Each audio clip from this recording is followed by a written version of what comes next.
Welcome back to the Anything Auto channel.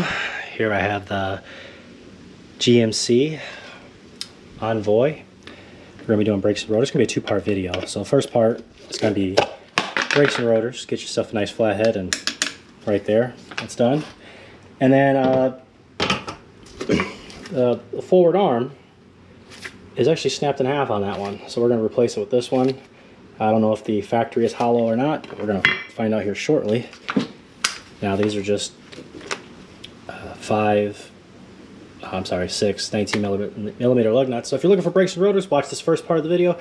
If you need that arm replaced, skip to the second part because I don't feel like making two videos. It's a lot to edit. So sit back and enjoy.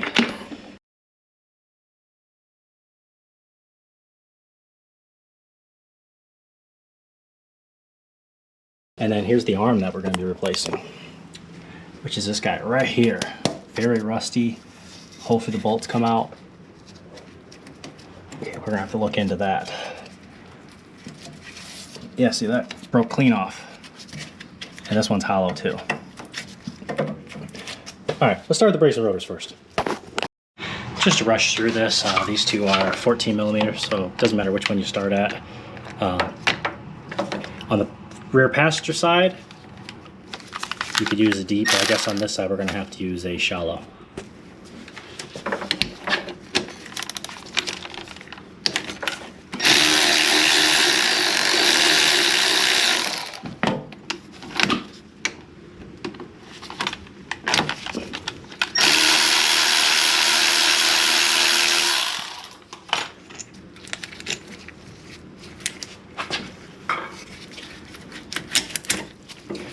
Always do a visual inspection of your caliper, make sure the boot ain't torn, which it's not. Let's get rid of these. Look at that. Look at how bad those grooves are. There's really nothing left of that front pad right there. Now I hope I could show you this, but these two are just 18 millimeter. This one and this bolt. You're going to need a shallow for the bottom, and you could use a deep for the top. I'm using an 18-inch breaker bar.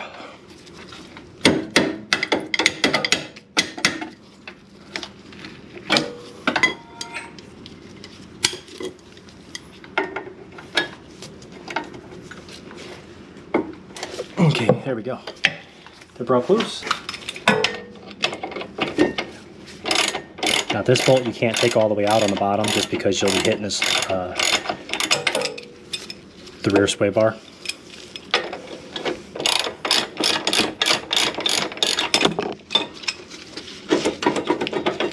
Sometimes if you just wiggle it, it's probably faster with your hand.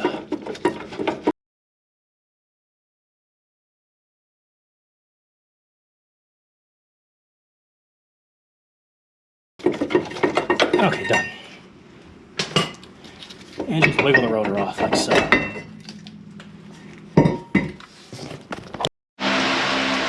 Excuse the fan noise, it's extremely windy, so I'll try to keep my voice up. Not windy, I'm sorry, it's extremely hot. I had to turn on the fan, which is making it windy. Oh, that's a little too much, but I'll scoop some of that off. There. Always think of the next guy, even if you just so might have to be the next guy.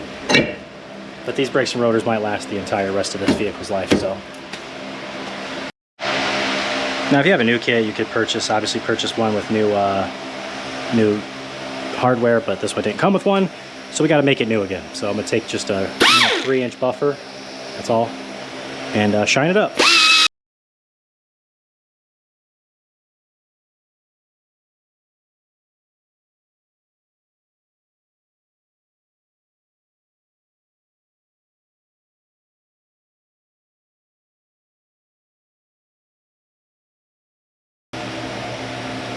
And I'll put it back on.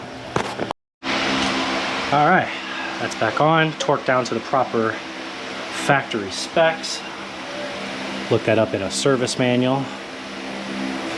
We'll apply some grease to any friction point where it's going to make contact in those guides.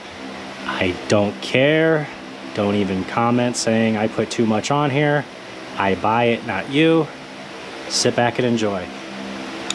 Sometimes I like to just dry fit them in here before you put the grease on, just to make sure that they fit properly, but I'm confident that we got rid of enough rust where these just slide in. See how nice that's sliding? That's what you want. Now, the point of the grease and the sanding and everything, and not just slapping brake pads back in there, is to make sure these can float in here. You don't want these pressed up against the rotor for the extended amount of time.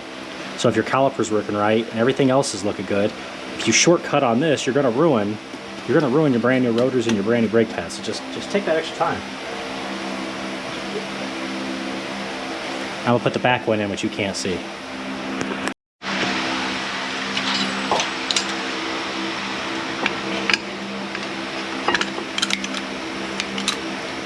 We're going to go slowly in. Make sure that piston's sliding in nicely, which it is, so that's great. That means the brake hose isn't collapsed, which this is the brake hose, not a brake line, not to get them confused. These lines could just be replaced. I think like $18 now. Maybe you can find it for like 20 bucks. Where a brake line is horrible job that I don't even attempt. So, now again, I'm gonna apply some grease generously to this spot right here where it touched the front pads. And we'll put it right here, so hopefully this keeps it from sticking to the back pad. Which again, I know you guys have been doing this for 30 years and you don't need grease, but again, I do it anyways. Makes me sleep better at night, and that's all that matters. All right, now put those bolts back in and torque them down. All right, before I cut to brake, so here's what's happening. So there's two different types of rear suspensions, just so you know that you have one or not. So this is how this bar will go, right? This is without the automatic leveler. This arm right here, which goes to the switch, is an automatic leveler. So it's got this extra piece that hangs off of it, kind of looks like a stud that we could push this onto. This one has it, so I gotta go order the right part. I didn't look at this vehicle before I got it. I was just told this is what I need done. I saw that it was broken, I ordered it. So that's a problem. So I'm gonna order the right part and I'll come back to you guys. So here we have it, the right part. There's that little stud I was talking about. That's what you're looking for. And that'll go just like this.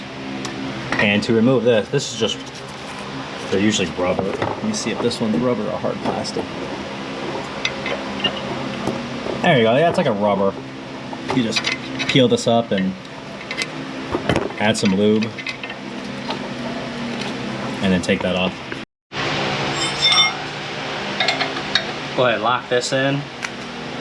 It's a 21.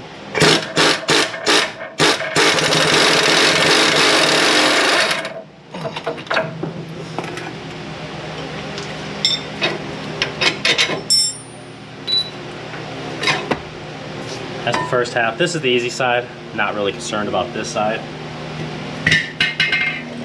I'm really concerned about this side. So what I will assume over here is this bolt's gonna be too long.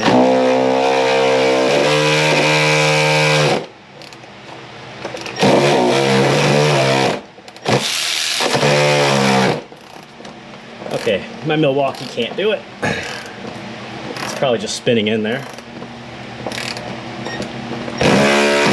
Alright, figure that out later. Now we got all these push pins, plastic rivets, whatever you would like to call them. This one here. And I'm just going to get rid of these two right here.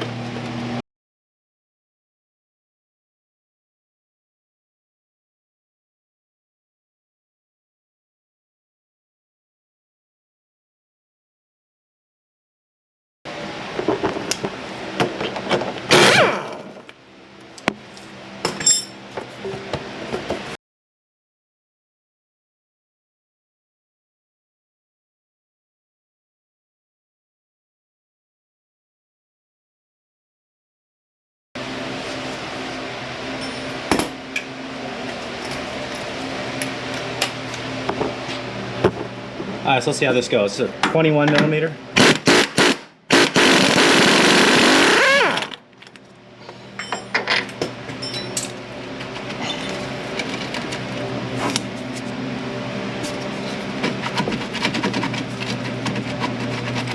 that's crusty. I'm gonna blow it out.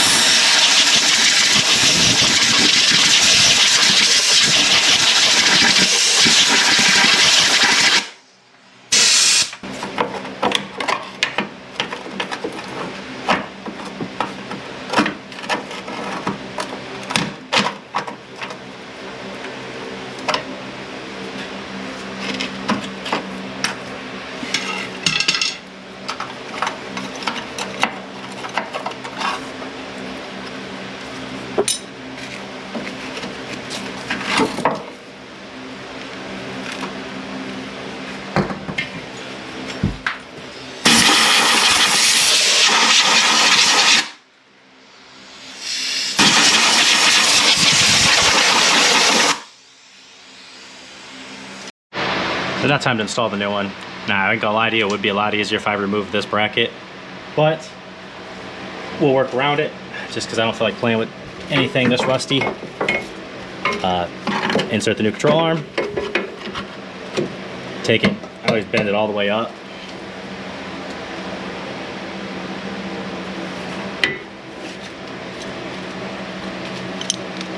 Now we got this bracket, which we're gonna take straight in. Which, like I said, be nice if we didn't have.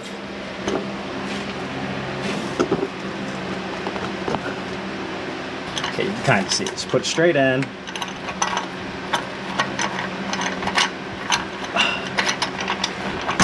There we go. Slide it back, and then rotate it into place. Now that that's in there, we're just gonna take it. And it's gotta go all the way back.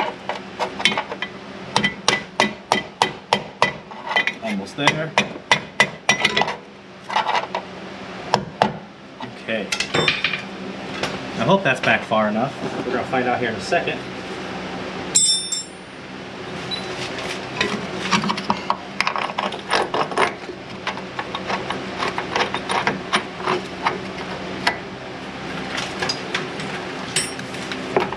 Let's see if I can.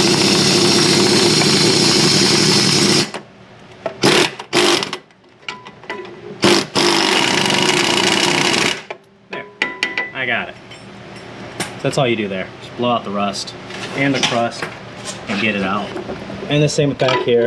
We'll just bend this, we'll just put this in place. I'm gonna try to do this with one hand, but you guys get it. Not gonna be able to do this with one hand. And I don't have a stand up high enough, sorry. It's put on, very easy. Slide your new rubber, and there you have it. That's it. Now, real quick tip is to take off one more. So take off that third one right there, and that'll give you, because honestly the hardest part about this is working around this thing right here. All of that's pretty easy, even being rusted out, that was easy. They did quote $500 for this job, so just gives you a quick look at how much money you could possibly save by doing this yourself. And you really didn't even need the air tools, just basic hand tools. And yeah, hope you guys like this video. I'm gonna get it all put back together and wrapped up for the guy so he can get out of here. And it's about, I think it took 15 minutes, maybe 20 because of the heat and I'm sweating. So like, subscribe, tell a friend, buy some gear, hit that super thanks. Saved you $500, and see you guys next time.